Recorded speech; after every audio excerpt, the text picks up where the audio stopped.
Ada apa dengan Tito Karnavian, Kapolri? HNW minta DPR segera panggil Kapolri.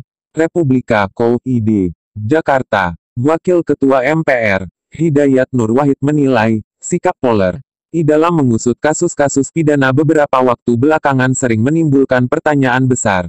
HNW menjelaskan, kasus-kasus seperti kasus makar, penistaan agama, dan teror terhadap penyidik KPK ditangani polisi dengan cara yang menurutnya tidak berdasarkan prinsip keadilan.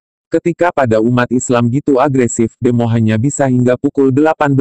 Kalau yang dukung Ahok, Basuki Cahayapurnama, sampai jam 2 pagi pun dibiarkan. Untuk mereka yang baru menyuarakan tentang 212 dan 313, langsung dilakukan penangkapan-penangkapan, tapi Minahasa yang jelas-jelas deklarasikan kemerdekaan, justru tidak dilakukan apapun. Katanya saat dihubungi Republika.co.id, Selasa, tanggal 16 Mei tahun 2017. Tidak hanya itu, HNW melanjutkan, contoh kasus pengusiran Gubernur Kalimantan Barat saat berkunjung ke Aceh dan membandingkannya dengan kasus penolakan Fahri Hamzah di Manado. Pada saat kejadian di Aceh, kata dia, sebagian warga melakukan demonstrasi atas kedatangan Gubernur Kalimantan Barat dan langsung dilakukan penangkapan. Sementara mereka yang melakukan anarkis di Bandara Manado, tapi tidak ada ditangkap apapun, katanya. Tidak hanya kasus konflik yang melibatkan massa, menurut HNW, yang patut ditanyakan juga terkait penembakan rumah ketua fraksi PKS yang kelanjutannya justru tragedi bunuh diri seorang anggota BRIMOB.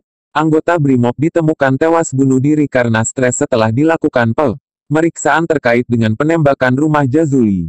Saya pikir ini patut dipanggil Kapolri dan harus dituntaskan, sebab ini aneh sekali rumah Pak Jazuli itu ditembak, kemudian polisi yang melakukan pemeriksaan intensif malah diperiksa dan bunuh diri. Apakah ada indikasi memang ada pihak kepolisian yang melakukan tindakan sehingga kemudian melibatkan BRIMOB dan bunuh diri? Jelasnya, HNW berharap Komisi 3 DPR RI melakukan tindakan tegas terhadap Kapolri karena sikapnya terkait beberapa kasus tersebut.